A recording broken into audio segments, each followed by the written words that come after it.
Hello बच्चों, स्वागत है आप सभी का अपना यूट्यूब चैनल आइकॉनिक स्टूडेंट्स पे। मैं सूरज कुमार आप सभी का एक बार पुनः स्वागत करता हूं। कैसे हैं बच्चों आप सब? आशा करता हूं कि आप सभी लोग अच्छे होंगे। जैसा कि आप सभी को पता है बच्चों, आइकॉनिक स्टूडेंट्स का एक ही उद्देश्य है, अब हर बोर्ड एग्जाम पास करना होगा आसान, क्योंकि आइकॉनिक स्टूडेंट्स आ गया है। अब आपके पास एक बेहतर विकल्प, एक बेहतर रणनीति के साथ आप किसी भी बोर्ड एग्जाम का प्रिपरेशन कर रहे हो, चाहे आप बच्चे सीबीएसई का कर रहे हो या फिर आप बिहार बोर्ड का कर रहे हो, या फिर बच्चे आप किसी भी राज्य के बोर्ड एग्जामिनेशन का तैयारी कर रहे हो, यूपी बोर्ड हो, जैक बोर्ड हो, कोई भी बोर्ड हो बच्चे, या फिर आप ओपन बोर्ड का तैयारी कर रहे हो, तो बच्चे आपको बता दें कि आप इस चैनल से अब जुड़ जाइए। आप किसी भी बोर्ड एग्जाम से तैयारी कर रहे हो, किसी भी माध्यम से कर रहे हो, चाहे हिंदी हो चाहे इंग्लिश हो, तो बच्चों बता देते हैं आपको इस चैनल पे सब कुछ मिलने वाला है। तो प्लीज़ बच्चे आप लोग ज़रूर से ज़रूर इस चैनल को ज्वाइन कर लें। अभी तक आप लोगों ने सब्सक्राइब नहीं किया है तो बच्चे आप ज़रूर से सब्सक्राइब कर लें, ठीक है। और सबसे इम्पोर्टेंट बात बच्चों कि यहाँ पे सभी तरह के बच्चों को ध्यान में रखकर, सभी सिलेबस को ध्यान में रखकर यहाँ पे लेक्चर ली जाती है, वो भी रेगुलर। कभी भी आपको एक भी आपके सिलेबस का लेक्चर नहीं छूटेगा, यह मेरा वादा है बच्चों। दूसरा इम्पोर्टेंट बात इस चैनल का सबसे खासियत कि आपको जैसे ही लेक्चर मिल जाएगा, ठीक है, लेक्चर जैसे ही आपको अपलोड होगा वैसे ही तुरंत आपको नोट्स भी अवेलेबल करवाया जाएगा, ठीक है। नोट्स भी आपको तुरंत मिल जाएगा टेलीग्राम चैनल पे, ठीक है बच्चों।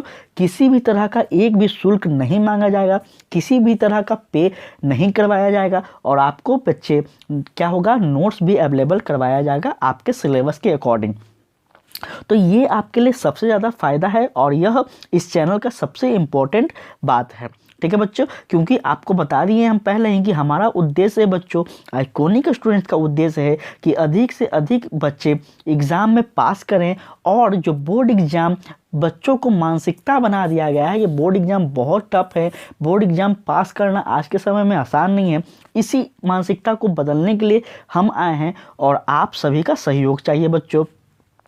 बोर्ड एग्ज़ाम कुछ भी नहीं है, मेरा विश्वास कीजिए, बोर्ड एग्ज़ाम कुछ भी नहीं है, बस नियंत्रण आप अपने लक्ष्य की ओर बढ़े रहिए, ठीक है। अपने नियंत्रण आप डेली क्लासेस यहाँ पे करते रहिए, ठीक है। चाहे आप देने वाले हो एग्ज़ाम या फिर आने वाले समय में देने वाले हो, फ़र्क नहीं पड़ता, आप यहाँ पे रेगुलर क्लासेस करते रहिए, या फिर आपके दोस्त भाई बहन कोई भी हो, तो प्लीज़ बच्चे आप लोग उन सभी को इस चैनल के बारे में ज़रूर बताएं। यहाँ पे टोटल क्लासेस मिलने वाला है, क्लास 10th हो 12th हो, कोई भी बच्चे हो, ठीक है। और बच्चे अभी तक आप लोगों ने शेयर नहीं किया तो प्लीज़ आप सभी से रिक्वेस्ट करते हैं कि प्लीज़ बच्चों आप लोग इसे शेयर कर दें। आपके लिए बहुत ज़्यादा यहाँ पे मेहनत करते हैं ताकि आपको किसी तरह का मेहनत ना करना पड़े। तो प्लीज़ बच्चों आप लोग शेयर कर दें, उन सभी बच्चों तक यह पहुँचना चाहिए जो बोर्ड एग्जामिनेशन को टफ मानते हैं या फिर किसी कारणवश वो अपने एग्ज़ाम की तैयारी नहीं कर पा रहे हैं। तो प्लीज़ बच्चे आप लोग उन तक भी ज़रूर पहुंचाएं। व्हाट्सअप, फेसबुक, इंस्टाग्राम, जो कुछ भी आप यूज करते हैं बच्चे, आप वहां पे इस चैनल का उद्देश्य को ज़रूर पहुंचाएं उन बच्चों तक जो कहीं ना कहीं अपने शिक्षा से वंचित हैं, ठीक है। तो चलिए बच्चों, आपको जैसा कि पता है बच्चे कि क्लास 10th का और 12th का सारा 2023 का 24 के जो भी बच्चे हैं सारा का सारा सिलेबस अपलोडेड कर दिया गया है। अब बच्चे बता दें जो 23 में एग्ज़ाम देने वाले हैं 10th और 12th के बच्चे, उनके लिए हम यह स्पेशल बैच, आरंभ बैच के नाम से चला रहे हैं, जिसमें उनको 10 से 15 वर्षों का टोटल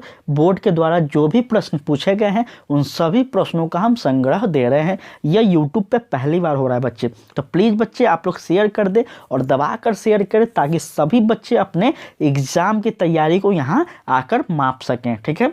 तो चलिए बच्चों, आज का जो प्रश्न हम लोग बात करेंगे वह है बौद्ध धर्म सांची स्तूप से विशेष संदर्भ में प्राचीन भारत धर्मों का इतिहास। इससे क्या होगा, आपका रिलेटेड प्रश्न होगा। तो चलिए हम लोग फटाफट अपने प्रश्न की ओर बढ़ते हैं। तो सबसे पहला प्रश्न कहता है बाबू, क्या कहता है, गौतम बुद्ध का जन्म कहाँ हुआ था? ठीक है बच्चे, गौतम बुद्ध का जन्म पूछ रहा है आपसे, तो बताइएगा जरा फटाफट। आपको बता दिए हम पहले गौतम बुद्ध का जन्म कहाँ हुआ था बच्चे। तो याद रखिए गौतम बुद्ध का जन्म आपका ऑप्शन नंबर ए अर्थात कपिल वस्तु के लुम्बिनी नगर में हुआ था। लुम्बिनी एक स्थान का नाम था कपिल वस्तु में, जो कि आपको उत्तर प्रदेश में देखने को मिलेंगे। ठीक है बच्चों, सॉरी उत्तर प्रदेश में नहीं, यह आपको कपिल वस्तु के लुम्बिनी में, मतलब यह अभी के उत्तर प्रदेश में नहीं है, क्षमा चाहते हैं हम, यह आपको नेपाल में देखने को मिलेगा। चलिए आगे हम लोग बात करते हैं। तो आगे है क्वेश्चन नंबर सेकंड, कह रहा है बाबू, सेकंड नंबर क्वेश्चन कह रहा है कि महावीर ने पारसनाथ के सिद्धांतों में नया सिद्धांत क्या जोड़ा था। तो याद रखिएगा बच्चे, जो महावीर थे यह जैन धर्म के 24वें तीर्थकर थे, जो अंतिम तीर्थकर थे और जैन धर्म के सबसे महत्वपूर्ण तीर्थकर थे। ठीक है, ये आपको हम नोट्स में पढ़ा है जब क्लास आपका लिए थे। तो यह जो थे बच्चे, यह दो सिद्धांतों को जोड़े हैं जो कि आपके सामने इस प्रकार है। ठीक है, कौन है बच्चे, ऑप्शन नंबर बी क्या है, ब्रह्मचर्य का सिद्धांत इन्होंने जोड़ा है। कह रहा है श्वेतांबर एक एवं पीतांबर का संबंध किस धर्म से था। तो याद रखिएगा बच्चों, श्वेतांबर और पीतांबर का जो धर्म था वह किस धर्म से था। तो ऑप्शन नंबर बी अर्थात जैन धर्म से था। ठीक है बच्चे, जैन धर्म से यह बिलोंग करता था। चलिए, आर्यों का की सभ्यता किस नाम से जानी जाती है। तो क्या ताम्र पाषाणीय सभ्यता, नव पाषाणीय सभ्यता, वैदिक सभ्यता या फिर हड़प्पा सभ्यता। तो याद रखिएगा बच्चे, आर्यों का जो सभ्यता है वह किस सभ्यता के नाम से जानी जाती है, वैदिक सभ्यता। ठीक है, यह वैदिक काल जब आप प्राचीन भारत में पढ़ेंगे तभी आपको आर्यों का आगमन के बारे में पढ़ने को मिलेगा, जिसमें उत्तर वैदिक काल और आपको यह वैदिक काल देखने को मिलेगा। ठीक है, चलिए बच्चे आगे हम लोग चलते हैं। तो आगे कह रहा है प्रश्न नंबर 5 कि आर्यों का सबसे प्रमुख पशु कौन था। क्या गाय था, क्या बैल था, सांड था या फिर घोड़ा था। तो बच्चे आप भी हमें इसमें कमेंट में बताइए कि इसका सही आंसर क्या होना चाहिए। आपको सारा कुछ पढ़ाया गया है, ऐसा कोई भी चीज़ नहीं है जो आप, अगर हम इस सेशन को नहीं भी चलाते हैं फिर भी आप एग्ज़ाम में सही करके आते हैं। ठीक है बच्चे, इस तरह से हम आपको पढ़ाए हैं, तो आपको सही करना ही होगा बच्चे। आपको भी कमेंट में बताना होगा कि इसका सही आंसर क्या होगा। इसका सही आंसर होगा गाय। ठीक है, आर्यों के सबसे प्रमुख जो पशु था वो था गाय, और गाय हत्या पे उन्होंने क्या किया था, रोक भी लगाने के प्रयास किए थे। ठीक है, आर्यों का प्रिय पेय क्या था। तो क्या था बच्चे, सोमरस था, दूध था, सूरा था या फिर इनमें कोई नहीं था। तो इसका सही आंसर आपका ए हो जाएगा। ठीक है, सोमरस। ठीक है, सोमरस क्या कहते हैं बच्चे, सोमरस मदिरा को कहते हैं, जो कि वर्तमान में हम लोग शराब, जो कि शराब क्या है, शराब को के बारे में हम लोग जानते हैं। ठीक है, तो उसको सोमरस के नाम से जाना जाता था। ठीक है, मदिरा, शराब सेहत के लिए हानिकारक होता है, यह सभी को पता होगा। ठीक है, तो चलिए कह रहा है क्वेश्चन नंबर 7 कि महात्मा बुद्ध को महापरिनिर्वाण प्राप्त हुआ था। कब हुआ था बच्चे, क्या कपिल वस्तु में हुई थी, पाटलिपुत्र में हुई थी, कुशीनगर में हुई थी या फिर गया में हुई थी। तो याद रखिएगा बच्चे, इसका सही आंसर आपका क्या हो जाएगा, कुशीनगर, जो कि यह क्या है बच्चे, उत्तर प्रदेश में है। ठीक है, हम ऊपर में थोड़ा सा क्षमा चाहते हैं, ऊपर में हम गलती कर बैठे थे, यह उत्तर प्रदेश में है बच्चे, कुशीनगर। ठीक है, चलिए आगे बात की जाए। आगे कहता है कि क्वेश्चन नंबर 8 कि बुद्ध का सारनाथ में दिशा प्रथम प्रवचन क्या कहलाया था। ठीक है, बुद्ध का जो सारनाथ में सबसे पहला जो प्रवचन हुआ था वो क्या कह रहा था। क्या धर्म प्रवर्तक था, धर्म चक्र प्रवर्तक था, धर्म समागम था या फिर धर्म समागम था, धर्म में मध्य समागम था। तो इसका सही आंसर आप जान सकते हैं बच्चे, इसका सही आंसर होगा आपके सामने ऑप्शन नंबर बी अर्थात धर्म चक्र प्रवर्तन था। ठीक है बच्चे, धर्म को क्या कर रहा था, परिवर्तन करने के लिए यह चलाया गया था। चलिए आगे कह रहा है कि बुद्ध धर्म के अष्टगामी मार्ग में कौन सा सिद्धांत नहीं आता है। तो याद रखिएगा बच्चे, अगर हमारे आप पहले लेक्चर को देखे होंगे, अगर आप मेरे रेगुलर आप स्टूडेंट हैं तो बच्चों आपको यह याद होगा कि हम बुद्ध के अष्टगामी मार्ग के बारे में बताए थे। इसमें हर तरह के बात किया गया था, दुख है तो दुख का कारण क्यों है, कारण है तो कारण का निवारण किस प्रकार से किया जाता है, इन सभी चीज़ों के बारे में भी हम लोग बताए थे। तो इसका याद रखिएगा बच्चे, क्या पूछ रहा है कि बुद्ध के अष्टगामी मार्ग में कौन सा सिद्धांत नहीं है। क्या संयम दृष्टि, संयम वाग, संयम चरित्र या संयम स्मृति। तो याद रखिएगा बच्चे, इसका सही आंसर आपको option number D option number C क्या हो जाएगा, संयम चरित्र। संयम चरित्र का क्या होगा, जिक्र नहीं किया गया है। ठीक है बच्चे, आगे चलिए। आगे क्वेश्चन नंबर 10 कहता है, क्वेश्चन नंबर 10 क्या कह रहा है बाबू, क्वेश्चन नंबर 10 कह रहा है कि निम्न में से कौन गौतम बुद्ध ने के शिष्य थे, आनंद एवं उपाली, कश्यप, सारिपुत्र एवं द्रोदलाय, या फिर उपयुक्त में से सभी। तो इसका सही आंसर क्या होगा बच्चे, इसका सही आंसर ऑप्शन नंबर डी होगा, अर्थात यह सभी जो थे वह गौतम मतलब भगवान गौतम के क्या थे, शिष्य थे। और इसके सबसे प्रिय शिष्य अगर पूछा जाए तो याद रखिएगा बच्चे, ये जो आनंद हैं इनके गौतम बुद्ध के सबसे प्रिय शिष्य थे। ठीक है, सबसे प्रिय शिष्य गौतम बुद्ध के यही थे, आनंद।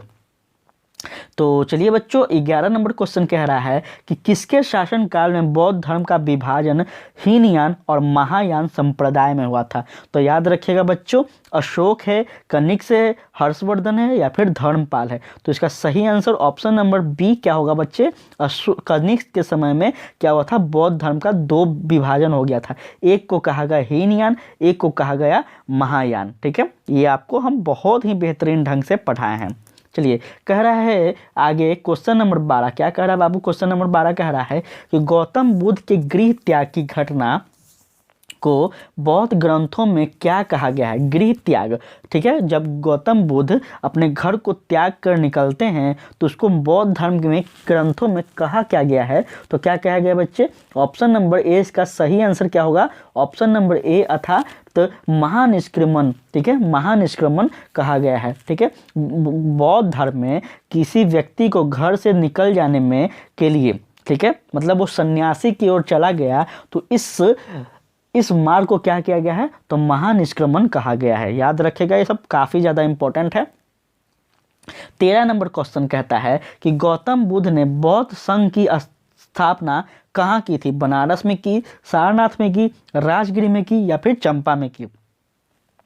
तो बच्चे इसका सही आंसर क्या हो जाएगा, सारनाथ, ऑप्शन नंबर बी। ठीक है, गौतम बुद्ध ने बौद्ध संघ का स्थापना कहाँ की थी, तो सारनाथ में की थी। ठीक है, चलिए, कह रहा है 14 नंबर क्वेश्चन, बौद्ध धर्म के भारत में पतन का कारण क्या था। जो बौद्ध धर्म का भारत में जब पतन हो गया, बौद्ध धर्म जब विलुप्त की ओर थी, तो इसका कारण क्या था, क्या ब्राह्मणवाद में सुधार हुआ, बौद्ध धर्म व्यवहारों की संपत्ति थी, या फिर बुद्धिजीवियों की भाषा संस्कृति का प्रयोग, या फिर राजसी संरक्षण की सभा की कमी थी। क्या थी बच्चे, इसका सही आंसर आप देख सकते हैं ऑप्शन नंबर डी, क्या कर रहा है, राजसी संरक्षण की कमी थी। ठीक है बच्चों, क्या होगी, राजसी संरक्षण की कमी के कारण बौद्ध धर्म का पतन हो गया।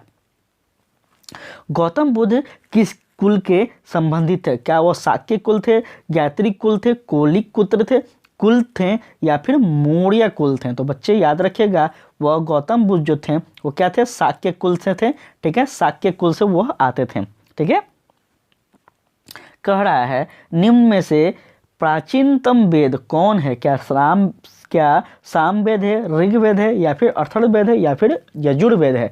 कौन सा बच्चे सबसे प्राचीनतम वेद है, तो याद रखिएगा ऑप्शन नंबर बी जो है वह क्या है, ऋग्वेद सबसे पुराना वेद है। ठीक है बच्चों, ऋग्वेद जो है वह सबसे पुराना वेद है। ठीक है, कह रहा है ऋग्वेदिक कालीन में लोग किसकी पूजा करते थे, विष्णु है, प्रकृति है, लक्ष्मी है, और शिव है। तो याद रखिएगा बच्चे, जो ऋग्वेद में क्या है, ऋग्वेदिक काल में क्या हुआ था, तो ऋग्वैदिक काल में ऑप्शन नंबर 20 का क्या होगा, प्रकृति की पूजा करते थे। ठीक है बच्चों, किसकी पूजा की जाती थी ऋग्वैदिक काल में, तो प्रकृति की पूजा की जाती थी। चलिए, ऋग्वैदिक समाज था कौन था, पितृ सत्तात्मक था, मातृ सत्तात्मक था, या फिर पत्नी प्रधान था, इनमें से कोई नहीं था। तो इसका सही आंसर बच्चे आप हमें कमेंट में जरूर बताएं, इसका सही आंसर क्या होगा। चलिए हम देखते हैं इसका सही आंसर क्या होगा बच्चे, तो पितृ सत्तात्मक था। ठीक है बच्चे, क्या था, पितृ सत्तात्मक था।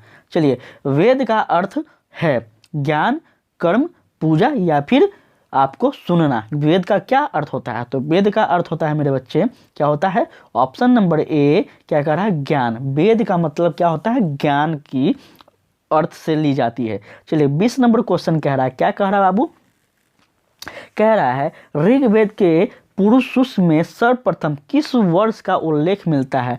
ऋग्वेद के पुरुष सूक्त में सर्वप्रथम किस वर्ण का उल्लेख मिलता है? क्या ब्राह्मण है, क्षत्रिय है, वैश्य है या फिर शूद्र है? तो याद रखिएगा बच्चे, ऑप्शन नंबर डी अर्थात क्या होगा इसका सही आंसर? ऑप्शन नंबर डी, शूद्र जो है वह क्या है, उसका उल्लेख मिलता है किसमें बच्चे? तो ऋग्वेद के पुरुष सूक्त में। ठीक है, किसका मिलता है? शूद्र। ठीक है बच्चों, कहता है 21 नंबर क्वेश्चन कि ऋग्वेद में मंडलों की संख्या कितनी है? काफ़ी ज़्यादा इन्फॉर्मेशन वाला आपके पास क्वेश्चन दी गई है, तो याद रखिएगा ऋग्वेद में जो मंडलों की संख्या है वह है 10। देखिए बच्चों, आपका ये सभी जो क्वेश्चन हम पढ़ा रहे हैं ये सब लगभग 10 से 15 वर्षों के पुराने क्वेश्चन बैंक से हम उठाए हैं। मतलब कि यह जितना भी हम क्वेश्चन बना रहे हैं, आपको बता रहे हैं, यह कहीं गेस्ट पेपर से नहीं लिया गया है, कोई मॉडल पेपर से नहीं लिया गया, यह क्वेश्चन बैंक से लिया गया है। मतलब बिहार बोर्ड के द्वारा यह प्रश्न पूछा गया है और पूछने की संभावना है, इसलिए यह बहुत ही ज़्यादा इम्पोर्टेंट है बच्चे, बहुत ही ज़्यादा इम्पोर्टेंट है। तो प्लीज़ आप लोग इसको बिना इग्नोर किए ज़रूर क्लास को देखिए।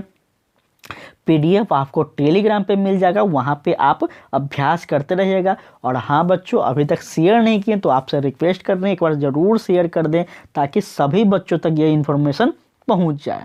चलिए, कह रहा है 22 नंबर क्वेश्चन कि जैनियों के तीर्थकर थे, कौन थे बच्चे? पारसनाथ थे, ऋषभदेव थे, अनिंतनाथ थे या फिर परम ब्रह्म थे? तो याद रखिएगा बच्चों, जैन धर्म के जो प्रथम गुरु थे या फिर प्रथम तीर्थकर थे वो थे ऋषभदेव थे। ठीक है बच्चों, ऋषभदेव जो थे वह जैन धर्म के प्रथम तीर्थकर थे। और याद रखिएगा, जैन धर्म के अंतिम तीर्थकर कौन थे? तो महावीर जैन थे। ठीक है, जिसे हम लोग भगवान जैन महावीर भी बोलते हैं।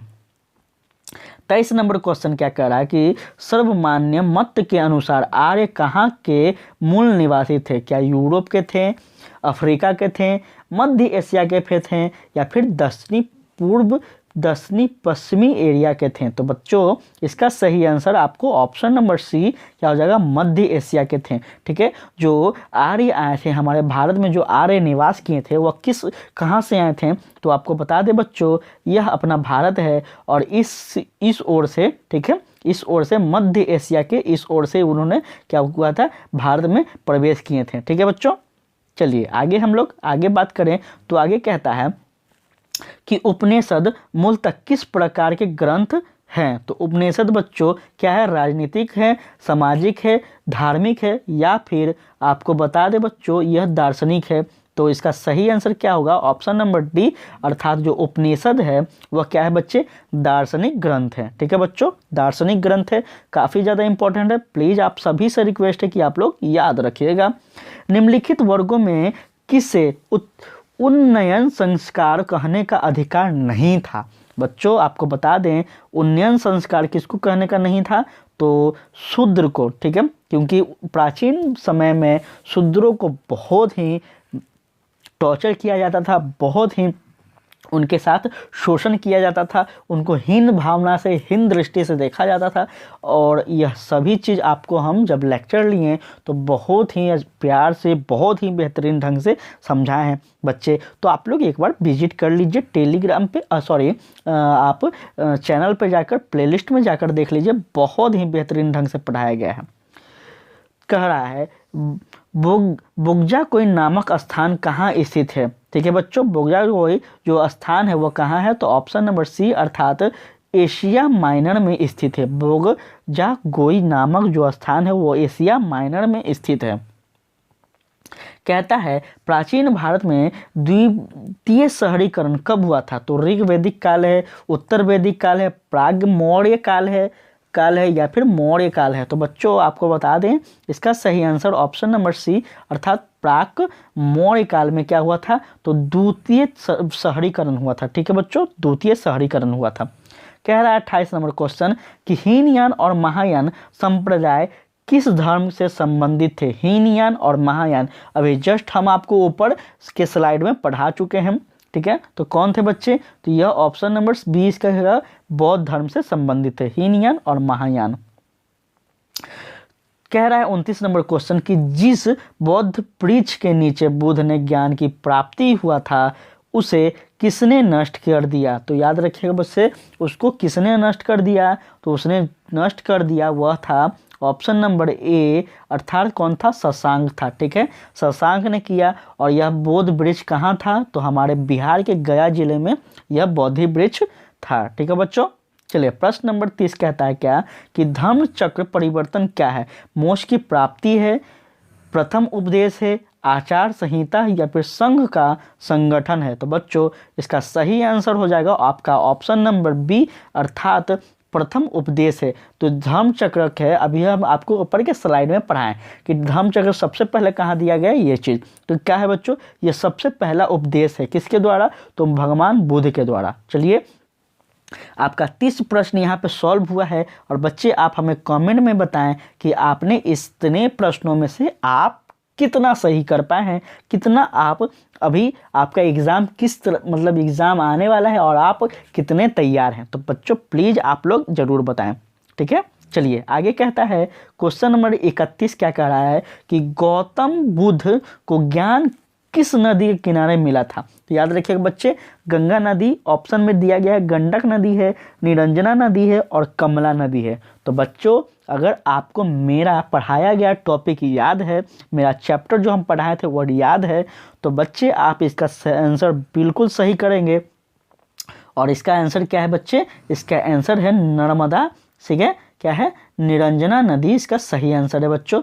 निरंजना नदी के किनारे इनको क्या हुआ था, गौतम बुद्ध को ज्ञान की प्राप्ति हुई थी। ठीक है बने बच्चों, चलिए आगे है कि महात्मा बुद्ध ने बचपन का नाम क्या था। महात्मा बुद्ध के बचपन का नाम क्या था बच्चों। अगर आप हमारे चैप्टर को पढ़े हैं तो भाई ये सब कोई भी ऐसा चीज़ नहीं है जो आप नहीं बता पाएंगे। ये सेशन चलाने का मेरे को थोड़ा सा भी ज़रूरी नहीं था, लेकिन बच्चों आपके लिए चला रहा हूँ मैं। हम इतना सफिशेंट 100% आपको कह रहे हैं कि मेरे नोट से इतना पढ़ाया गया है कि किसी भी बोर्ड एग्ज़ाम हो, कोई भी, चाहे CBSE हो, बिहार बोर्ड हो, अदरवाइज कोई भी एग्ज़ाम हो, मेरे नोट्स को अगर बच्चे पढ़ते हैं तो अब बोर्ड एग्ज़ाम में एक भी प्रश्न गलत नहीं करेंगे, वो चाहे आज हो या फिर आने वाले समय में कभी भी हो। यह हम दावा के साथ कहते हैं।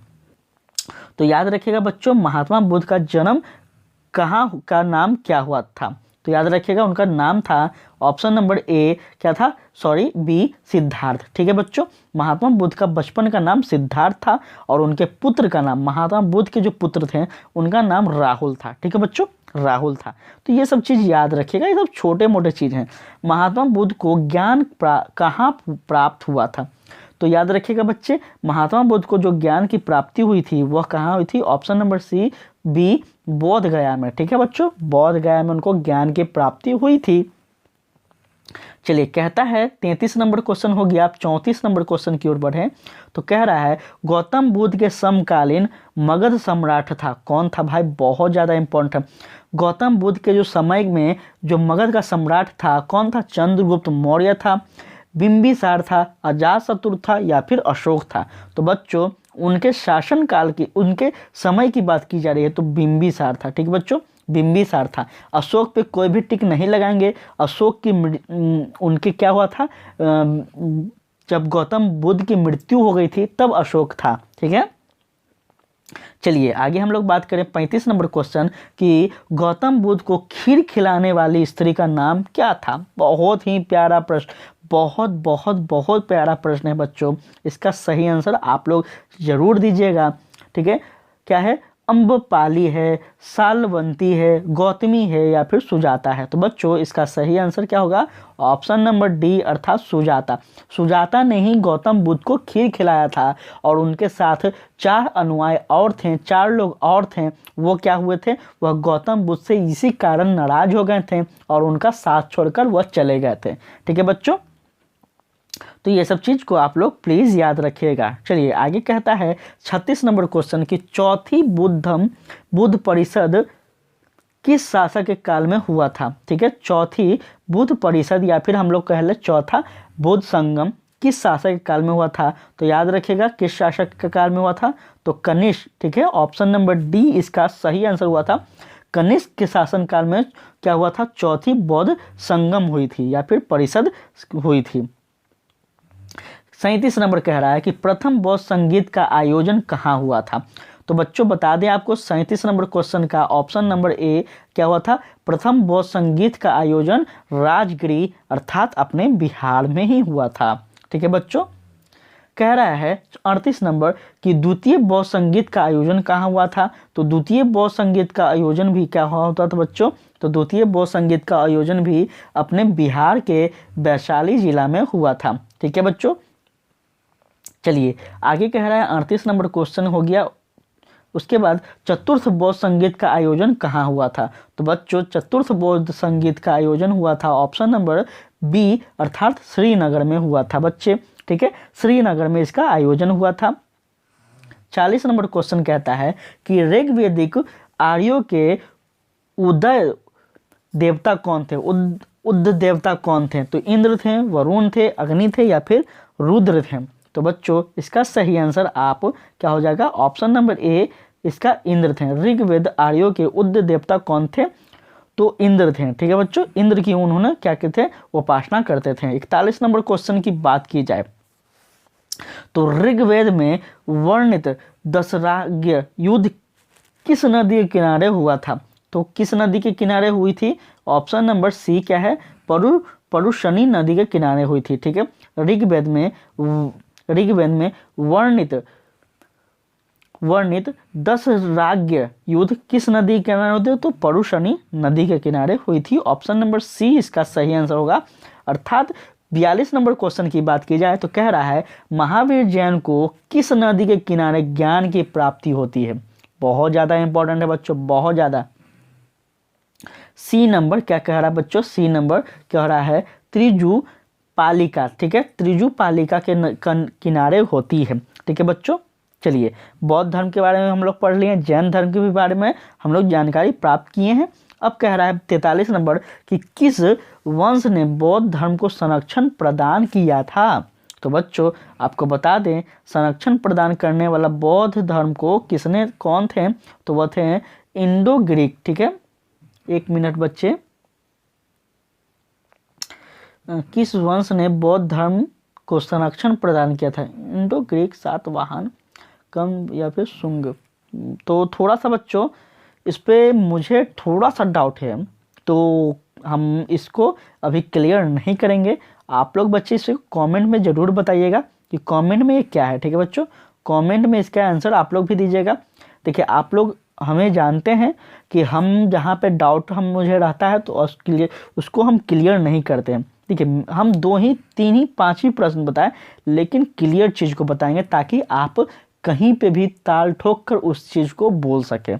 ठीक है बच्चों, तो प्लीज़ बच्चे आप लोग इस प्रश्न का आप उत्तर जरूर कमेंट में देंगे। सांची का स्तूप मूलतः किस मौर्य शासक ने बनवाया था। बच्चों आपको यह प्रश्न पता होना चाहिए कि सांची का स्तूप जो है वह किसने बनवाया था। तो सी नंबर क्या है, अशोक ने बनवाया था बच्चों। ठीक है, अशोक कौन था, तो मौर्य काल के या फिर मौर्य शासक था, मौर्य शासक था। ठीक है, मौर्य वंश का शासक था, सॉरी। चलिए 45 कहता है वैदिक सभ्यता थी नगरीय, ग्रामीण, शिकारी या फिर इनमें से कोई नहीं। तो बच्चों जो वैदिक सभ्यता है वह क्या था बच्चों, वह था आपका ऑप्शन नंबर बी क्या था, ग्रामीण सभ्यता थी। ठीक है बच्चों, क्या थी, ग्रामीण सभ्यता थी। चलिए त्रिरत्न किस धर्म से संबंधित है। तो बौद्ध धर्म है, जैन धर्म है, शैव धर्म है, वैष्णव धर्म है। तो बच्चों त्रिरत्न जो था वह जैन धर्म से था। ठीक है, 3 रत्न इसमें जैन धर्म में आपको देखने को मिलेंगे। और क्वेश्चन नंबर 47 कहता है कि त्रिपिटक किस धर्म से संबंधित है। तो याद रखिएगा बच्चों जो त्रिपिटक है वह क्या है, तो बौद्ध धर्म से संबंधित है। ठीक है बच्चों, बौद्ध धर्म से संबंधित है। और इसी के साथ बच्चों यह आपका चैप्टर और यह पूरा आपका ऑब्जेक्टिव आज का समाप्त होता है। बच्चों अगर ये सेशन आपको अच्छा लगा हो तो प्लीज़ बच्चों आप इसे सब्सक्राइब जरूर से ज़रूर कीजिएगा। यहाँ रेगुलर जब तक आपका लक्ष्य पा नहीं लेते हैं, जब तक आप एग्ज़ाम नहीं दे पाते हैं, तब तक यहाँ पे सारे टॉपिक वाइज आपको लेक्चर और सारे इम्पोर्टेंट फैक्ट, सारे इम्पोर्टेंट क्लासेज रेगुलर आपको एग्ज़ाम से रिलेटेड मिलते रहेगा बच्चों। तो प्लीज़ आप लोग इसे ज़रूर से ज़रूर सब्सक्राइब कर लें। और बच्चों आपको अगर वीडियो अच्छा लगा हो या फिर इस वीडियो में कुछ परिवर्तन करना हो तो प्लीज़ बच्चे हमें कमेंट में ज़रूर बताएं कि यह आप गलत कर रहे हैं सर या फिर आप अच्छा कर रहे हैं, तो प्लीज़ हमें बताएं ताकि हम उस चीज़ को समझ पाएँ। ठीक है बच्चों, और आपसे बहुत ज़्यादा रिक्वेस्ट है, बहुत ज़्यादा उम्मीद है बच्चों कि आप हमारे चैनल को अगर समझ पा रहे होंगे तो शेयर ज़रूर करेंगे ताकि उन सभी बच्चों तक पहुंच सके जो एग्ज़ाम की तैयारी कर रहे हैं या फिर आने वाले समय में करेंगे। तो चलिए बच्चों, इसी के साथ हम अपने वाणी को समाप्त करते हैं और मिलते हैं कल नए सेशन में, नए क्लास में और नए प्रश्नों के साथ। ठीक है बच्चों, तो आप लोग पढ़ते रहिए, हंसते रहिए, मुस्कुराते रहिए, 2 बार 3 बार क्लास को देखते रहिए। ना समझ में आए तो फिर हमें बताइए। तब तक के लिए जय हिंद, जय भारत।